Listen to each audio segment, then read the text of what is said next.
Que la paz de Dios sea con cada uno de ustedes. Este es el Ministerio de Jesucristo la Piedra Viva. Y quien le habla es el evangelista Elías Álvarez.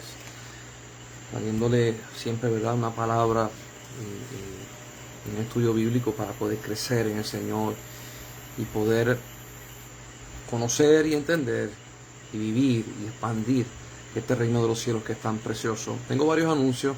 En el mes de octubre, si Dios lo permite, creo que es el 15, si no me equivoco, la hermana Bisley junto a el hermano Atilio, y Atilio va con su esposa, posiblemente van otras personas adicionales, van a entrar a Los Caños y van a estar visitando la comunidad de Arature. Van a estar allí dando clases bíblicas, clases de alfabetización, clases de escuela, un sinnúmero de cosas, y posiblemente van a estar 2 meses. Esto es una tarea que yo he estado allá adentro, es muy comprometedora. Ellos tienen que llevar alimentos, tienen que llevar agua, tienen que llevar un sinnúmero de cosas, y el poder ellos hacer esto es prácticamente un gesto de amor para los guaraos y para la obra del Señor. Así que ayúdanos a orar por ellos. En esa entrada se van a estar haciendo varias cosas, las que mencioné, y entre otras se sigue construyendo la casa misionera. Ya se están poniendo paredes, ya se están haciendo unos puentes para que el bote pueda llegar hasta la casa, y se está bregando algo con el baño. El labor que falta todavía en la casa es encomiable. Estamos hablando de unas posibles más de 150 tablas, y todavía no se ha contado la división de los cuartos. La casa es grande, mide 40 por 50 pies. Esta casa es un trabajo enorme. Para ir para allá hay que llevar gasolina, hay que llevar aceite, hay que llevar repuestos de motosierra, hay que llevar clavos, hay que llevar otras herramientas, a veces sierras, ceguetas, martillos. Siempre se necesitan cosas porque estos trabajos son grandes, y para los que han podido tener la oportunidad de construir una casa, es mucho trabajo. Esta casa no va a llevar electricidad, no va a llevar como llevan las casas ¿verdad?, acá de Puerto Rico, Estados Unidos, pero todas las tablas se sacan de la misma jungla, todos los troncos, hay unos pilotes que se sacaron, hay unas maderas que se sacaron, hay unas tablas que se sacan. Tablas de piso son rectangulares, las tablas que son de las paredes tienen una hendidura en una parte para que encaje encima de la otra madera. Se tiene que trabajar mucho, es arduo, y no es como aquí en Puerto Rico, que usted tiene lugares donde el piso está estable, hay mesa, hay electricidad. Nada de eso. Todo esto se hace a motosierra de mano, y los indígenas hacen maravillas con eso. Así que lo digo esto porque siempre hay gente que piensa que eso se compra la madera y se lleva para allá. No, la madera el árbol tiene que ser cortado, el árbol tiene que ser procesado, el árbol tiene que ser picado en tablas. No todos los palos tienen el mismo largor, y esas tablas hay que secarlas. Todo esto conlleva tiempo, esfuerzo, y lo que no se está consiguiendo en unas partes de Venezuela ahora mismo, mucha gasolina. Venezuela está pasando por unas situaciones por causa, ¿verdad?, de las elecciones, de lo de Maduro. Hay diferencia entre unos pueblos y otros pueblos, a veces hasta de $1, de diferencia cuando tú vas a echarle gasolina en la bomba. Eso es grandísimo.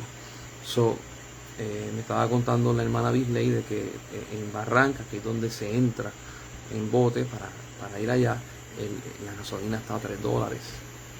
Y en donde ella está,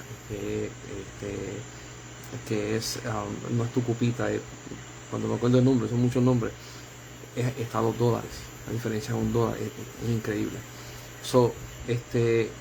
Tenemos varias cosas corriendo a la misma vez, y le pedimos a Dios de que Dios pueda proveer a este viaje que estamos haciendo. Es un viaje que sale entrar a Bisley para allá salen $350 solamente de gasolina y aceite. Todo lo demás que tenemos que llevar es acerca de $500 a $600. Eso de todo nos sale como en $850, casi $900. Órale a Dios por esto. Nosotros necesitamos siempre ese apoyo y esa oración. Y si Dios toca su corazón y usted quiere dar una ofrenda a este ministerio para que llegue allá, lo puede hacer. Hay gente que me ha preguntado, ¿yo puedo ofrendar directamente a donde ellos? Mire, nosotros estamos enviando las ofrendas a través de Western Union.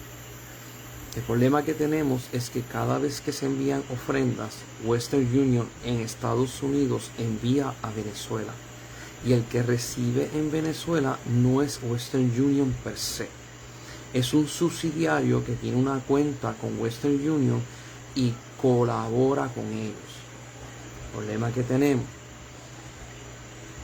que antes yo podía enviar $500 de golpe y solamente Western Union me cobraba $7.99 por enviar el dinero. Cuando ya iba a sacar el dinero allá, se le cobraba 1% y ya tenía el dinero. Después solamente me dejaban enviar $300. Tengo que esperar un envío de 300 y otro envío de 200, se me envía 500. Y ya entonces va subiendo un poco más el gasto de envío por Western Union. Después que pasaron las elecciones, ellos cerraron la puerta. No tengo forma de enviar, llegó un momento que no había forma de enviar por allá. Todo fue un desastre, el Bolívar cayó, problemas, el dólar no se conseguía. Y ahorita, como dicen allá, ahorita solamente se pueden enviar $100 en cada transacción. Esto es un problema, porque si tengo para enviar $500, tengo que pagar 5 veces $7.99 para enviar esos $500. Y todo esto son percances que a veces atan a uno y atrasan para que pueda llegar la ayuda necesaria para allá. Así que yo le voy a pedir a los hermanos, oren en su casa para que Dios nos abra puertas, oren en su casa para que Dios nos supla, porque antes con $500 podíamos hacer X cantidad de trabajo, ahora con $500 por causa de esto, a veces $40, $50 es más que envío como tal. Ore a Dios para que nos ayude. Este escenario se está repitiendo en otros países también. La economía ha cambiado y las situaciones han cambiado, pero ayúdenos a orar. Si Dios ha tocado su corazón, yo estoy enviando el dinero directo porque es un, en inglés le llaman esa hustle todo el tiempo. Todo el tiempo tengo que estar en comunicación con Bisley, preguntándole, ¿se puede, no se puede? ¿Qué cantidad, qué no se puede hacer? Si usted Dios lo ha tocado, yo tengo ATH móvil al 787-450-4932. 787-450-4932. Cuando envíe la ofrenda, póngale en la descripción Misión Guarao. Y el 100% de la ofrenda que usted envía va a ser destinado a Misión Guarao. Así que ayúdenos a orar por ello. Queremos alcanzar vidas, se está propagando el Evangelio y se está creciendo. Y almas se están convirtiendo, vidas se están salvando. Ayúdenos a poder seguir en esta lucha para poder vencer en esa área. Y también oramos por otros ministerios y oramos para que el reino de los cielos sea esparcido de una forma potente y grande. Así que empezamos con el tema, seguimos con identidad de Dios. Estamos en la parte número 5. A ver que estoy así porque estoy sudando un poco, hace un poco de calor acá en Puerto Rico. Y acompáñame a Juan capítulo 3. Vamos a estar tocando varios versículos de Juan capítulo 3. Y estamos hablando del tema de identidad de Dios porque muchas veces nosotros vemos a Dios inalcanzable, no se puede alcanzar. Vemos a Dios un poco distante, vemos a Dios que hay gente que me dicen, yo leo la Biblia y no entiendo lo que leo, yo busco a Dios pero como que no encuentro lo que yo quisiera encontrar. Y trato de entenderlo pero no lo entiendo. Y una de las cosas que yo había dicho es que no puedes mirar a Dios como hombre. Y nada más decir eso es decir, para menos lo entiendo. Sí, Pero en la identidad de Dios, Dios quiere que la gente lo conozca, y no tan solamente que Él quiere que los conozca, Él hizo un plan para que la gente tenga acceso a Él. Él hizo un plan perfecto para que la gente tenga esa oportunidad de conocerle. Dios te bendiga, Marisol. Yo quiero que busquen Juan capítulo 3. Ahí vamos a tocar varios versos, desde Juan 3:16, desde la conversación que tiene Jesús con Nicodemo. Y yo le voy a explicar unos detalles muy preciosos. Quizás usted nunca lo ha escuchado, quizás le va a ayudar a fortalecer lo que ya usted conoce, pero se va a gozar en el Señor y va a ver esta delicadeza, este deseo del Padre. Y usted se va a dar cuenta de que Dios no pone tropiezos para que la gente pueda ser salva. Al revés, Dios quita los tropiezos y hace accesible para que la gente pueda ser salva, porque Él quiere. Lo voy a seguir repitiendo. Él quiere, Él anhela, Él ama, Él desea, te quiere tocar, te quiere bendecir, quiere compartir contigo, quiere sentirte, quiere que tú lo sientas, Él quiere. Y vamos a empezar con el versículo Juan 3:16, este famoso verso que mucha gente se los conoce. Y vamos a tocar unas áreas porque el plan de la salvación lo hace Dios Padre. El que planifica todo, el que orquestra todo para que el hombre pueda ser salvo es Dios Padre. Él envía a su Hijo y su Hijo baja a la tierra y ejecuta la voluntad de su Padre y vence al pecado y a la muerte, ¿ok? Que fue la razón de la desobediencia de Adán, que Adán al pecar, junto con Eva, se rebelan de Dios, y se alejan de Dios por causa del pecado, y cae la muerte. Jesucristo paga el precio por nosotros y nos da la salvación. Muchas personas cuando van a orar, se les hace más fácil orar a Jesús, porque Él fue humano, y se pueden identificar con Él. Pero cuando usted mira, Jesús siempre se pasaba diciendo: el Padre os ama, el Padre me envió para yo hacer su voluntad. La predicación de Jesús nos lleva hacia el Padre, que es el autor, ¿verdad?, de este plan de la salvación, para que nosotros podamos vivir junto con Jesús en la eternidad. Dice Juan capítulo 3, el verso 16, dice: porque de tal manera amó Dios Padre, al mundo, que mandó a su Hijo unigénito, Jesús, para que todo aquel que en Él crea no se pierda, mas tenga vida eterna. Yo quiero que usted vea que Dios envía a su Hijo para que la gente no se pierda. ¿Quién es el que quiere que la gente no se pierda? El Padre. Él anhela y desea y va a hacer todo lo posible para que usted pueda ser salvo, usted tenga acceso a la salvación. Y sigue diciendo el 27, porque no envió Dios a su Hijo al mundo para condenar al mundo, sino para que el mundo sea salvo por Él. Yo creo que usted vea esa identidad de Dios. Él no envió a Jesús para condenar al mundo. Envió a Jesús para que hubiera salvación. Para que hubiera salvación. Yo desde niño, cuando era niño, estaba en la iglesia adventista. Después de los 12 años estaba en la iglesia evangélica, lo que se le llama la iglesia evangélica. Y tenía una percepción acerca de Dios que me daba miedo. A mí me daba miedo. Porque yo decía, si le fallo, si cometo un error, si por alguna razón no hago su voluntad, Él me va a castigar, Él me va a rechazar, Él no me va a aceptar. Y en parte era porque me acuerdo que hubo un tiempo que una de las iglesias que yo iba enfatizaba acerca del Apocalipsis. Tu libro, si está en el libro de la vida, vas a ser salvo, y si no, vas a ser perdido.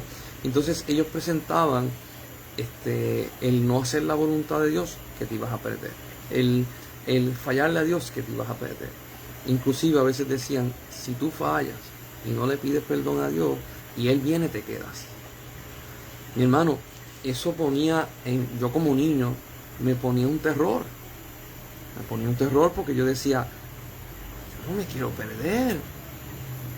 Pero entonces yo decía, ¿quién es este Dios? Que por un lado me da la salvación, pero por otro lado me condena. Mira lo que dice Juan 3:17. Él no envió a su Hijo para condenar al mundo, sino que lo envió para salvarlo. Han escuchado unas motoras, estamos en vivo. Los sábados a veces hacen unos rallies de motoras y de Ford Trucks y otras cosas. Dice el 18, el que en él cree, Jesús, no es condenado. Pero el que no cree ya ha sido condenado, porque no ha creído en el nombre del unigénito Hijo de Dios. Y yo quiero explicar de una forma diferente, hay muchas formas de poder explicar la salvación, son diferentes ángulos. Yo quiero explicar la salvación de un ángulo al versículo que estamos leyendo. Yo no me salvo, ¿verdad?, por ser bueno.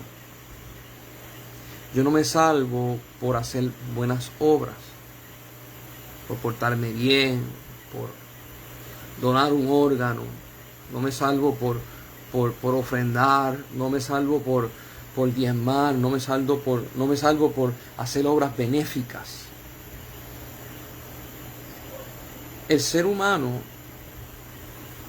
aunque dice que tiene cosas buenas, vive en un cuerpo pecaminoso. Y la Biblia establece que el hombre no puede limpiarse él mismo de pecado. Jesús, cuando envía a su Hijo, es el plan de la salvación, que a través de Jesús nosotros somos salvos si creemos en Él. Él, mira cómo dice la Biblia, Él nos limpia de todo pecado. Él nos santifica. Él nos liberta. A través de Él tenemos un nuevo nombre. A través de Él nuestro nombre es escrito en el libro de la vida. Nosotros necesitamos un Salvador, y ese Salvador es Jesús. Hay personas que me han dicho, después que yo le haga bien a la gente y no le haga mal a la gente, yo estoy bien con Dios. El problema de esta conjetura es que delante de Dios existe su santidad. Dios habita en luz inaccesible. Dios habita, en una parte de la Biblia dice que su trono está allá en el tercer cielo. Donde Él está hay santidad. Significa que no hay pecado, no hay odio, no hay ira, no hay contienda, no hay rebeliones, no hay nada de eso negativo, sino existe su reino, su presencia, que es santo. Aquí nosotros, por más bien que usted se comporte, y vamos a ser sinceros, la carne suya va a tener momentos de celo, de ira, junto con contienda y junto con explosión. Va a tener diferentes posturas, va a estar en contra de gente, va a decir, ¿y por qué a él sí y a mí no? ¿Y por qué a ella le dieron esto y a mí no me dio esto? Nosotros vivimos en un planeta que está en un conflicto constante con todo. Nuestro origen no es santidad, nuestro origen es pecaminoso. Yo, como pecador, que no puedo lavar mis pecados, no me puedo portar bien a la altura del Omnipotente, porque Él es santo y yo no. Dios Padre vino y dijo, vamos a resolver esto, yo quiero salvarlo. Envía a su Hijo, y su Hijo paga el precio que nosotros teníamos que pagar, que dice la paga del pecado es muerte. Yo tenía que morir porque pequé. Jesús viene sin pecado, da su vida, la pone por mí, Él paga el precio por mí, y como Él paga ese precio, yo tengo vida eterna. Nadie puede librar su alma si no es Jesús. Yo quiero que esto quede bien claro, y voy a hacer un énfasis porque voy a explicar más adelante el por qué hago este énfasis. Jesús no es religión. Si usted viene y dice, entra a la iglesia tal y como estás en la iglesia tal vas a ser salvo. Entra a la iglesia y pon el nombre que tú quieras, vas a ser salvo. Eso no es lo que se predica en la palabra. Dice, el que creyere en el Hijo, lo acabamos de leer, el que creyere en el Hijo será salvo. El que no cree va a ser condenado. Yo quiero que usted entienda. Entonces la gente va a decir, pues entonces no tengo que ir a ninguna iglesia. ¿Lo has entendido? La iglesia existe porque es el cuerpo de Cristo. La iglesia existe porque nosotros representamos a Dios y al reino de los cielos aquí en la tierra. Y la iglesia existe para funcionar como un organismo vivo y ejecutar su voluntad. Dios no vino a salvar al hombre para que cada persona esté como satélites dispersos y cada persona haga lo que le dé la gana. Como me parece, la Biblia establece de que Dios nos salvó y nos hizo uno en Él. Usted lee Juan 17, y Juan 17 le dice Jesús al Padre en la oración, que ellos sean uno, como tú y yo somos uno. Ellos en mí, está hablando Jesús, y yo en ti, oh Padre Celestial, que seamos uno.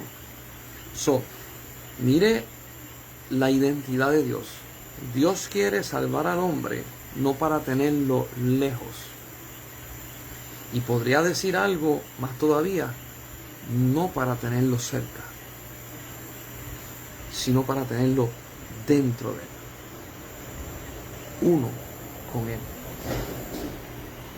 Y esto a veces a un cristiano que lleva mucho tiempo en la iglesia, dicen, de verdad, esta es la voluntad del Dios Padre. Y vamos a explicar el por qué es así. Porque cuando usted habla de religión, usted sin querer se pone a pensar y piensa, bueno, el que tiene más comunión es el pastor o el sacerdote que está al frente.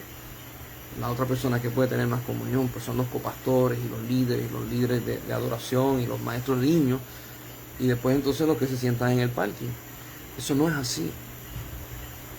Todos nosotros somos salvos y se nos da el título de hijos de Dios. Todos heredamos igual, dice la Biblia. Esto no es de que uno hereda más, otro hereda menos, a uno se le llama. No, somos uno en Dios. Seguimos leyendo.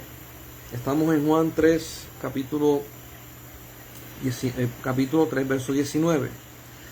Dice, y esta es la condenación, que la luz vino al mundo y los hombres amaron más las tinieblas que la luz, porque sus obras eran malas. Porque todo aquel que hace lo malo aborrece la luz y no viene a la luz para que sus obras no sean reprendidas. Y me quiero quedar aquí un momento. Todo el que hace lo malo no quiere venir a la luz para que sus obras no sean reprendidas. Mi hermano y hermana que me estás escuchando, si nosotros somos hijos de luz, nosotros no vamos a tener un problema con la corrección. Si nosotros somos hijos de luz, nosotros no tenemos un problema con enmendar, no tenemos un problema con decir perdón, no tan solamente a Dios, sino a nuestro hermano. Si nosotros amamos a Dios, somos capaces de poder decirle a alguien que nos rodea, que nosotros amamos, a un hermano de la iglesia, a un familiar, me equivoqué. Si te hice daño, perdóname y ayúdame a poder corregir esto que te hice. Si nosotros somos hijos de Dios, abrazamos, amamos, expresamos nuestro amor verbalmente, físicamente, con todo lo que nosotros somos. ¿Se acuerdan el mandamiento que dice Jesús? Amarás al Señor Dios con todo tu corazón, con toda tu mente, con toda tu fuerza, con todo tu ser. Y el segundo es semejante, amarás a tu prójimo como a ti mismo. Nosotros no vamos a tener problema con eso. Cuando nosotros tenemos en un área de nuestra vida, tenemos oscuridad y no queremos que nos toquen el tema, queremos que eso se quede ahí y no queremos ser reprendidos. Lo leímos. Si tenemos esa actitud, no queremos ser hijos de Dios, no queremos ser hijos de luz. Hermano y hermana que me escuche, sea vulnerable ante la presencia de Dios y emule, imita a Jesús. De que no haya problema en decir, mira, me equivoqué, perdóname, te dije algo y pensé que te estaba diciendo la gran cosa de la vida y yo fallé. De verdad, perdón. Qué precioso y qué bonito es escuchar esas palabras. Porque cuando usted, y empiezo a hablar de los líderes, de pastores y de líderes, cuando usted dice, perdón, me equivoqué, usted está a la misma vez está enseñándole al pueblo de que es necesario poder expresarlo. Le tengo un poco de miedo a los pastores que no dicen perdón. Me equivoqué, no lo dicen. ¿Por qué? Porque sin querer ellos presentan a la iglesia que así es que hay que comportarse. Y después esos mismos pastores a veces están diciendo, oye, fulano de tal no pide perdón, fulano de tal no se disculpa. Pero es que tú tampoco te disculpas. El ejemplo empieza por la cabeza. Vamos a empezar a decir, mira, fallé. Vamos a empezar a decir, mira, ¿cómo lo corregimos? ¿Cómo podemos acercarnos más? ¿Cómo podemos hacer las cosas más fáciles y más factibles hacia las personas? Como me dijo una vez una persona y me dijo, chico, yo te necesité. Y yo le dije, brother, cuando me dijiste, no lo caché, no me di cuenta que me estabas diciendo eso. Perdóname, ¿cómo podemos estar presentes? Y la persona se me quedó mirando como que yo esperaba que tú me contestaras con altivez. Porque muchas iglesias, hablar con el pastor es inaccesible. Se hace difícil, sea porque la iglesia sea grande, o sea porque pasan muchas cosas. Pero la iglesia grande, el pastor está bien inaccesible. Hay que pasar por diferentes ministros de la iglesia para poder sacar una cita con él. Y a veces la gente piensa que los ministros son así, intocables. No, mi hermano. Los ministros de Dios son accesibles. Están ahí. Están ahí. Y ese es el corazón de Dios. Que andemos en luz. Porque Él hizo el plan de la salvación. Él envió a su Hijo para salvar al mundo. Y para que anduviésemos en Él. Seguimos leyendo en el 20. Dice, porque todo aquel que hace lo malo aborrece la luz, lo habíamos leído, y no viene a la luz para que sus obras no sean reprendidas. Mas el que practica la verdad viene a la luz para que sea manifiesto que sus obras son hechas en Dios. Cuando somos hijos, nosotros no tenemos un problema con la luz. No tenemos un problema con la luz. Inclusive nos agrada la luz porque la luz va a manifestar lo que se hizo. Y la gloria va a ser de Dios. Hay personas que dicen, yo quiero que Dios me use sin yo darme cuenta. Y es un pensamiento muy benevolente. Pero hasta cierto punto nosotros tenemos que tener mucho cuidado, porque yo sé por qué lo dicen, pero la razón por la que hablamos no puede ser una razón humana.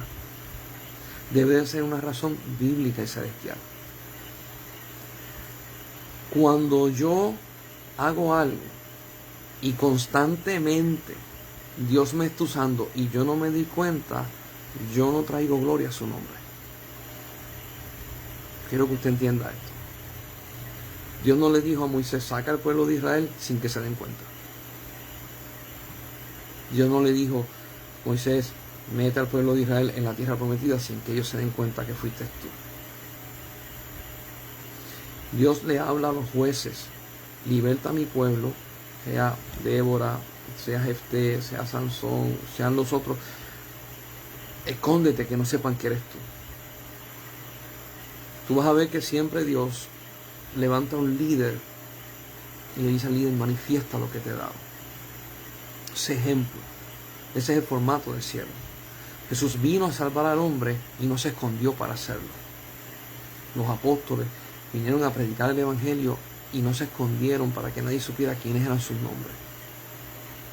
Mira si tales el, el plan de la salvación, que nunca se escondieron los nombres de los apóstoles, y cuando se haga la nueva Jerusalén que se está haciendo, en el fundamento están sus nombres, no están en el anonimato. Iglesia, Dios no levanta un pueblo en el anonimato, porque su nombre no está en el anonimato. Su nombre es Dios, Jehová, Yahweh, Jesús. Él no está en el anonimato. Tampoco sus hijos están en el anonimato. Cuando usted conoce lo que Dios le ha dado, cuando usted conoce esa gracia, cuando usted conoce esa salvación, usted se esfuerza sabiendo lo que tiene en la mano para presentarle a los demás. Que van a haber momentos que Dios te va a usar y tú no te das cuenta, pasa. Pero en lo que Dios te ha dado, en los talentos que Dios te ha dado, tú tienes que saber cuáles son. En la sabiduría que Dios te ha dado, tú tienes que saber que la tienes y la pones en práctica. En las capacidades, igual forma. ¿Por qué? Porque son muchas las personas que dicen, yo no veo a Dios, yo no sé cómo es Él. Pues te tienen a ti para ver cómo es Él. Y usted va a decir, hey, yo no soy Dios. Y yo te voy a decir, Él es un representante de Él. Y esto a mucha gente le pesa porque dicen, ay, yo no quiero esa responsabilidad. Pero es que cuando tú aceptas a Cristo como tu Salvador, cuando tú lo aceptas como tu Señor y Salvador, tú entras en la realidad de representarlo. Tú no te puedes sacudir eso de encima. Eso es como si papá y mamá tuvieran un bebé y cuando tienen el bebé dicen, no le pongan mi apellido porque yo no quiero que él sepa que yo soy su papá. Te toca una responsabilidad, tienes que saber. Y usted va a ver que yo enfatizo mucho esto porque veo muchos hermanos que se creen lo que el ser humano le dice. Tú no eres nadie, tú no eres grande, tú no vas a hacer cosas. Pero cuando nosotros entramos en Jesús, yo represento al reino de Dios. Yo no me represento a mí, yo lo represento a Él. Por lo tanto, yo no puedo poner por poca cosa lo que Dios salvó, su nombre. Yo tengo que honrarlo y tengo que representarlo. Ahora, empecé a leer desde Juan capítulo 3, verso 16 para adelante, con todo el propósito para virar para atrás a Juan 3, verso 1, que Nicodemo va a hablar con Jesús.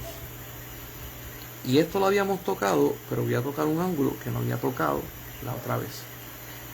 Porque esto se lo está diciendo Jesús a Nicodemo.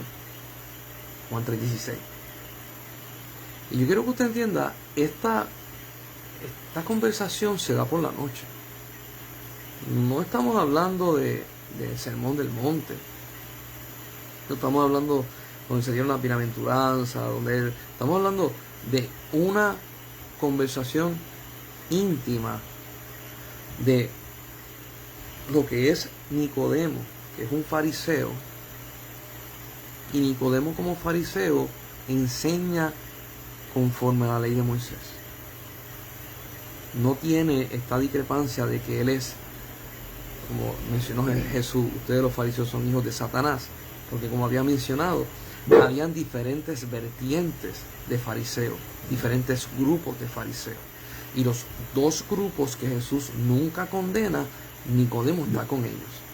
¿Por qué? Porque ellos predicaban el hacerle bien al hermano, el ayudar sin tener que tocar bocina, o sea, sin llamar la atención, el servir por amor, no por reconocimiento, y dar la milla extra por los demás. Ellos enseñaban conforme a la ley de Moisés, recto delante de Dios.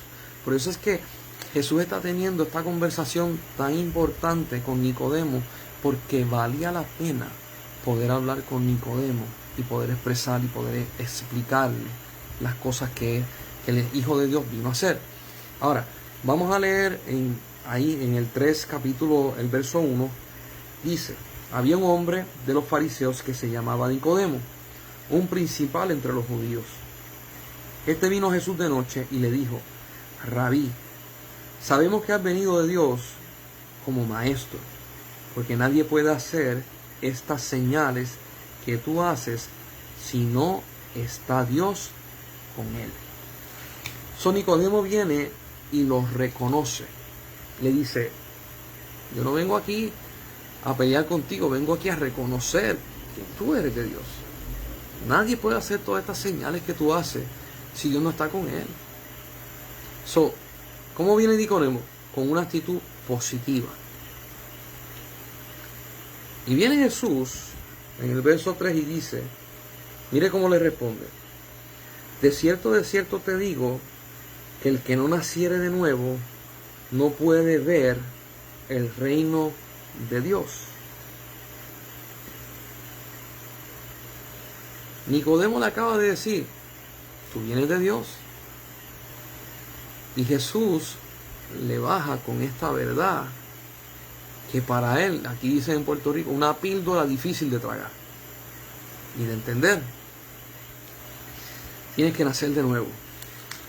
Nicodemo es maestro, Nicodemo es fariseo, es principal, conoce el Antiguo Testamento, conoce la ley de Dios, conoce los profetas. Y lo que Jesús le está presentando, no lo conoce. Y esto es muy interesante, porque usted va a ver que mientras Jesús está hablando con él, en un punto Jesús le dice: tú eres maestro, se supone que tú lo sepas. Y a mí esa frase me llamó mucho la atención. Mire cómo se va desenvolviendo esto. El 4 dice: Nicodemo le dijo: ¿cómo puede un hombre nacer siendo viejo? ¿Puede acaso entrar por segunda vez en el vientre de su madre y nacer? Y respondió Jesús: de cierto te digo, que el que no naciere de agua y del Espíritu, letra mayúscula, Espíritu de Dios, no puede entrar en el reino de Dios. Y le dice: lo que es nacido de la carne, carne es, y lo que es nacido del Espíritu, Espíritu es. Aquí vamos. Jesús, cuando empieza su ministerio, Jesús, y quiero que todo aquel que me escuche, lo voy a decir en un orden cronológico. No se moleste conmigo.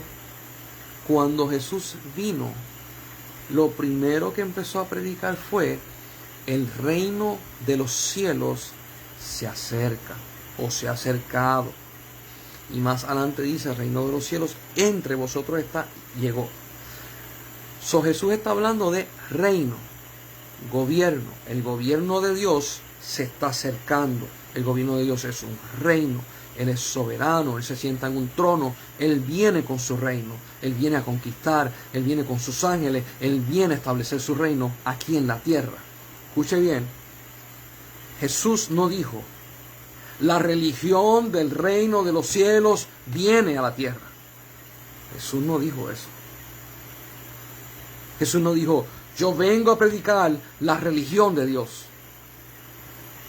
Él vino a traer reino, gobierno. Porque para muchas personas, religión es una manera de usted adorar a Dios, aunque usted viva en este planeta. Por lo tanto, por eso es que usted ve gente que viven sus vidas en su trabajo, en su casa, en su escuela, de una manera, y cuando entran a la iglesia se comportan de otra. Porque para muchas personas, religión es: me porto bien en la iglesia, voy a los cultos, oro, diezmo, cumplí con Dios y vivo mi vida humana. Jesucristo no vino a enseñar eso. Eso no fue lo que vino a enseñar. Él vino a enseñar el reino de los cielos, que es un reino. Un reino es un gobierno en donde el soberano, el rey, el que está al mando, cuando viene, Él presenta su voluntad, sus leyes, forma de vivir, forma de cultura, música, moneda, forma de vestir, todo como Él quiere, y el pueblo vive como quiere el rey. Cuando hablamos de reino, es una vida entera dedicada a Él. No es una vida dedicada a cuando entres a las cuatro paredes de la iglesia y alabes y después haces lo que le da la gana. Y voy a ser bien sincero, y se lo digo a los pastores y se lo digo a los ministros de la iglesia.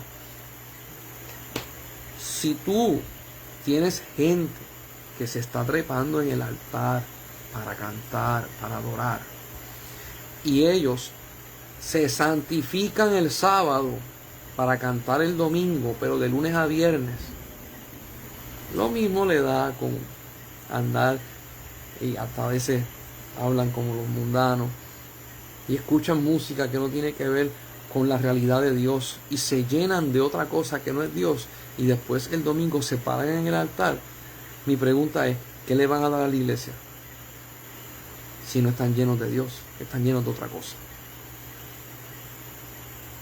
Pastor, traiga otra vez a la iglesia lo que es la santidad a Dios, lo que es el respeto al altar. Que cuando usted llegue al cielo, nada inmundo va a entrar al cielo. Ese altar de su iglesia tiene que empezar a ponerle respeto. ¿Por qué? Porque representa el reino de los cielos. Y por eso es que en muchas iglesias el altar se le presta a personas que tienen multiniveles para que si pagan den su demostración en el altar. Que vamos a darle la oportunidad para que la gente que está en Amway, For Life y las otras se paren en el altar. Después que nos dan una ofrenda, usamos el altar y le sacamos chavo. El altar es santo. El altar es para predicar la palabra. El altar es para hablar del reino y su santidad. Dios Padre no va a prestar el cielo para que vendan Amway, ni para que vendan For Life, ni para que vendan Monaví, ni para que vendan el revolú de las piscinas. Su nombre y su reino es santo. Jesús viene a introducir el reino de Dios en la tierra. Cuando habla de reino, en este tiempo histórico que Jesús entra, el pueblo de Israel entiende muy bien lo que es un reino. ¿Por qué? Porque en la antigüedad tuvieron reyes como Saúl, reyes como David, reyes como Salomón, reyes que después se divide el reino en dos y tienes diferentes tipos de reyes. Está acá. Hay un montón de reyes. Cuando ellos son invadidos una y otra vez, son invadidos en una parte por medos, persas, por babilónicos, por esto, por lo otro, ellos quedaron bajo reinos. Bajo reinos. Y cuando Jesús llega en este momento histórico, ellos están bajo el imperio, no reino, el imperio romano. ¿Qué significa? Imperio es que hay un rey y debajo de él hay muchos reyes. Hay un rey con territorio y todos los reyes que tienen territorio le sirven a él. Ellos saben muy bien cuando Jesús está hablando acerca de reinado. ¿Ok? Inclusive, cuando usted mira a los israelitas, a los hebreos, ellos están esperando que el Mesías venga como rey. Sí, va a tocar una parte religiosa, pero viene como rey.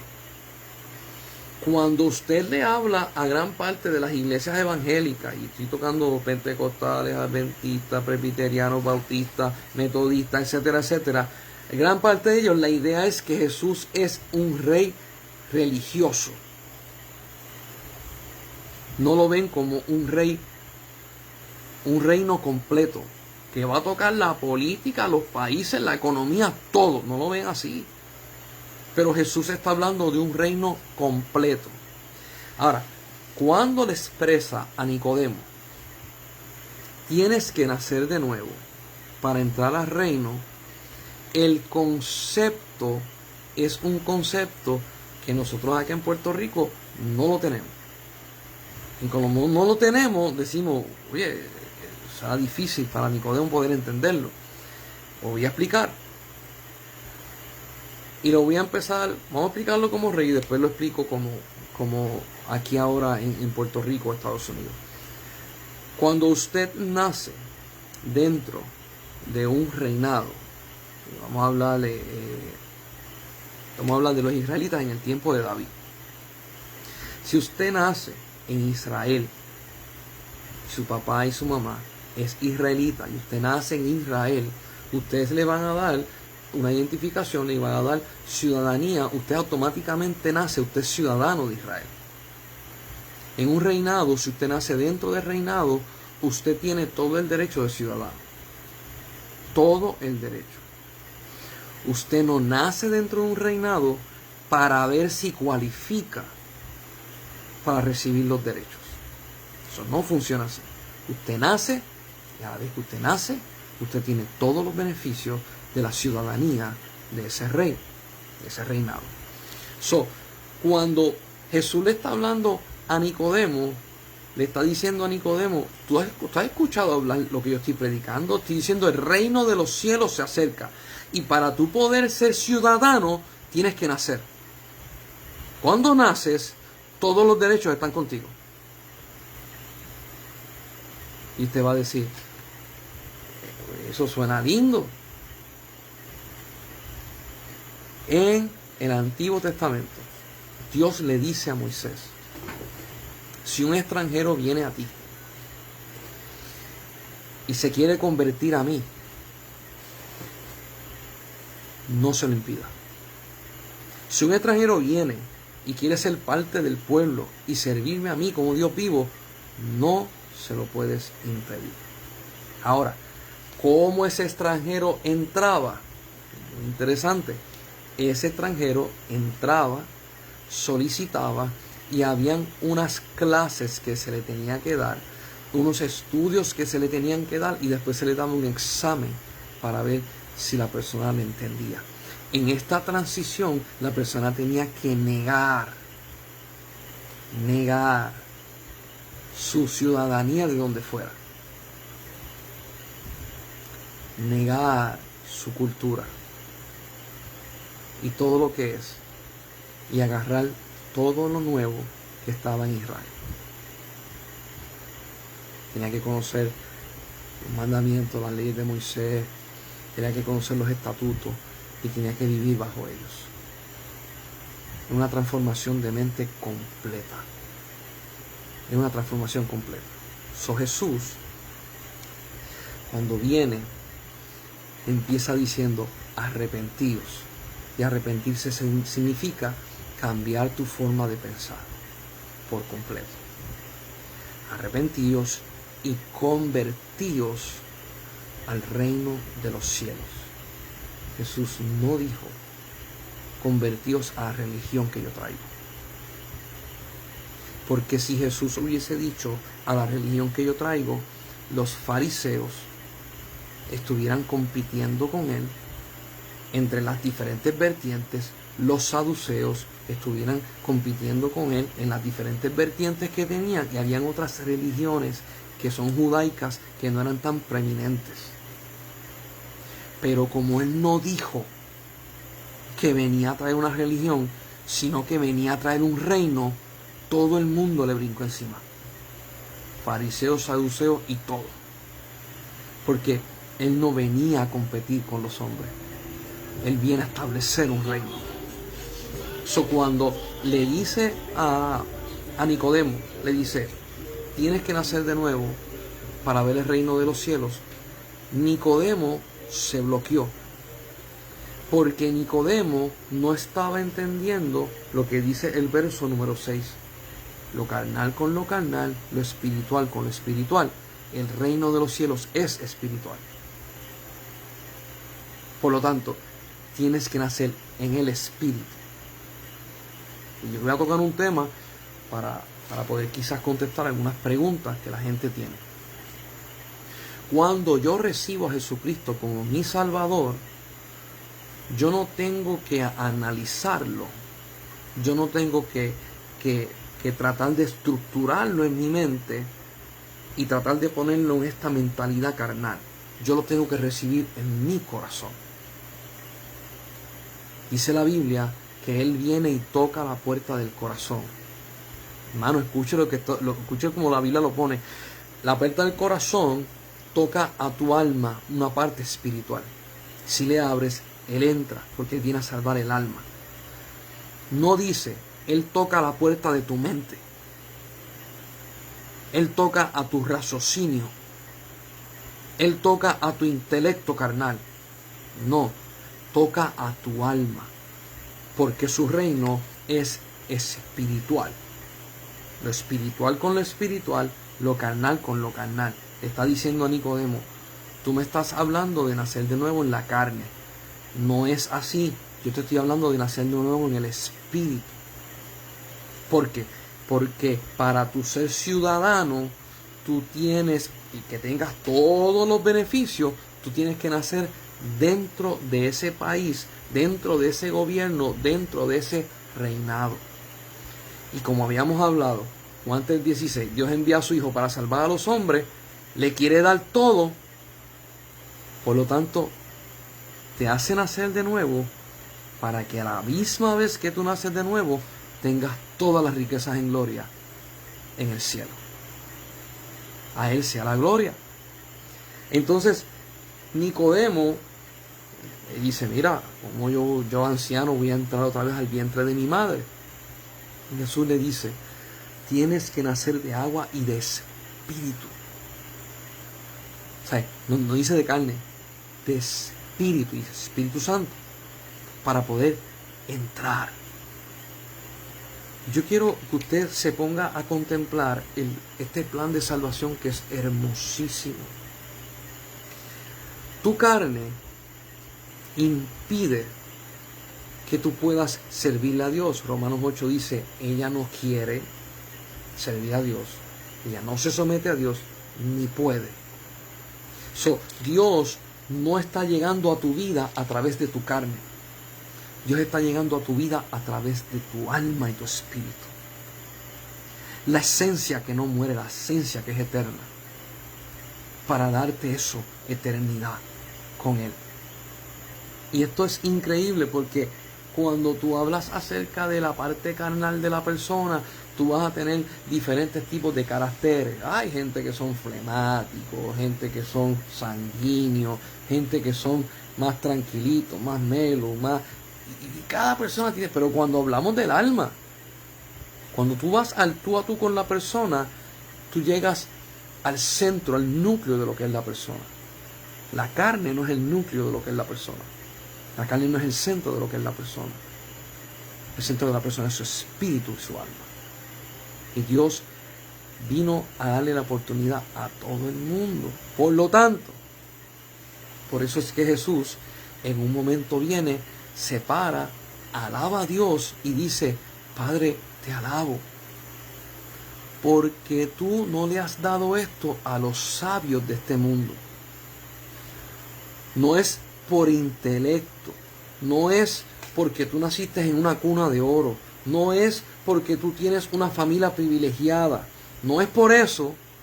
Mira lo que dice Jesús, no se lo diste a ellos, sino se lo diste a los pobres de espíritu. Yo quiero que usted entienda esto, porque hay gente que dice, tú ves, los ricos no se van a salvar. Eso no es lo que está diciendo Dios. Dios está diciendo, lo que le importa al Padre es la situación espiritual donde tú estás. Por lo tanto, una persona pudo haber nacido en una casa de millonarios y ser pobre en espíritu. Pero él lo tiene todo en la carne. Es pobre en espíritu. Por eso es que dice la Biblia que Él iba a ser levantado, Jesús. Y Jesús le explica, yo voy a ser levantado y a todos atraeré hacia mí. No hay tropiezo, no hay un no se puede para Dios. Usted va a ver que la gente en su parte carnal se presentan como si fueran duros, como si fueran difíciles, como si ellos estuvieran en una postura donde nada le entra, un corazón de piedra. Esta persona es difícil. Pero Dios viene a salvar el alma. Entonces viene Jesús y le está diciendo a Nicodemo, lo carnal con lo carnal, lo espiritual con lo espiritual. De ahí Jesús le empieza a explicar cómo funciona el reino de los cielos. Y yo quiero que usted lea conmigo, estoy en Juan 3, vamos para el 7. Dice, no te maravilles que te dije, os es necesario nacer de nuevo. Ya lo que le está diciendo Jesús, no te maravilles. En otras palabras, si tú piensas, este no es la parte más importante o la parte más tremenda. Como dicen aquí en Puerto Rico, Nicodemo estaba como que ahogado tratando de entender lo que él estaba diciendo, y Jesús le está diciendo, no te maravilles por eso. Jesús le está hablando el lenguaje celestial. Escucha, no es que nazca un hijo. Eso es tremendo, eso es precioso. Es el potencial con que nace el hijo y las cosas que va a hacer. Jesús le está diciendo, es que nazcas en el reino, y es lo que tú vas a hacer, que tu Padre va a hacer contigo en el reino. No te quedes ahí, no te quedes solamente en el nacimiento, no te quedes solamente, porque hay mucha gente que se quedan con la salvación, me salvé, ya está. Jesús está diciendo, no te quedes ahí, no te maravilles por eso. O sea, una vez cuando va a los shopping, cuando va a las tiendas, usted va a ver las vitrinas como las ponen, y de momento están promocionando algunas herramientas o alguna ropa o algo que tú dices, wow, qué bello es. O sea, y la tienda te dice, esa es la vitrina, simplemente es una muestra de todo lo que hay acá adentro. No te quedes en la vitrina, entra. Y eso es lo que le está diciendo Jesús a Nicodemo. Te estoy empezando a hablar, no te quedes ahí en empezar. Sigue conmigo, que quiero profundizar contigo. Y entonces le dice en el 8, y empieza a definir. El viento sopla de donde quiere y oye su sonido, mas ni sabe de dónde viene ni a dónde va. Así es todo aquel que es nacido del Espíritu. Qué precioso. Jesús le está diciendo, yo te he hablado del reino, ahora te voy a hablar de la manifestación del que nace en el reino. Se mueve de esta forma. Tú no puedes precisar de dónde viene. Tú no puedes precisar a dónde va. Pero tú puedes ver que se manifiesta. O sea, en otras palabras, para los hombres no es predecible. El hombre espiritual no es predecible. Iglesia, escucha. El hombre espiritual no es predecible. El reino de los cielos se manifiesta de esta forma. Si el que nace de nuevo no se mueve predeciblemente, ¿cómo entonces se mueve el reino de los cielos? ¿Es predecible? En eso han caído muchos, que vienen y dicen, no, para tal fecha Jesucristo viene. No es predecible. No, para tal fecha va a pasar esto. No es predecible. El viento sopla y oye su sonido, pero tú no sabes de dónde viene. Viene Dios y da una profecía. El viento sopló. Y tú dices, ¿de dónde vino? La profecía se manifiesta, y aún la profecía cumpliéndose, tú no sabes lo que va a pasar después. Pero humanamente, cuando usted planifica, usted sabe lo que va a pasar después y lo subsiguiente. Humanamente, cuando usted habla con una persona, tú eres predecible. Le dice la mujer al esposo que lleva en casado 25 años, yo te conozco y tú eres predecible. Esposo, no le digas eso a la mujer, vas a perder mucho. En la carne, nosotros estamos acostumbrados a que las cosas sean predecibles. Eso te está diciendo, Le está diciendo a Nicodemo, en el Espíritu no es así. Él está definiendo lo que es reino de los cielos y cómo se manifiestan los que están dentro de ese reino. El lunes próximo seguimos hablando acerca de este tema y cómo Dios entra, y esta es una parte de la identidad de Dios, cómo Dios saca tiempo y le explica a Nicodemo todas estas cosas grandes y preciosas, y esto queda escrito para que nosotros lo conozcamos. Cuán grande es Dios, que saca de su tiempo para tener el detalle con nosotros. Y nosotros a veces no lo vemos. Dios saca tiempo para estar con nosotros, para compartir con nosotros. Si Dios te da una palabra, si sencilla sea, medita en ella, que tiene una profundidad, que te vas a estar rumiándola y rumiándola por décadas y décadas. Dios nos ama y Dios se acerca. No mires a Dios de lejos. No mires a Dios como un imposible. No mires a Dios como inalcanzable. Su identidad es para que lo conozcas. Su identidad es para que Él se revele a tu vida, y Él ha hecho el camino, que es Jesús, para poder llegar al Padre. La paz de Dios sea contigo. Que el Espíritu Santo grabe esto en tu corazón para crecimiento y para gloria del nombre de Dios. Nos vemos el lunes.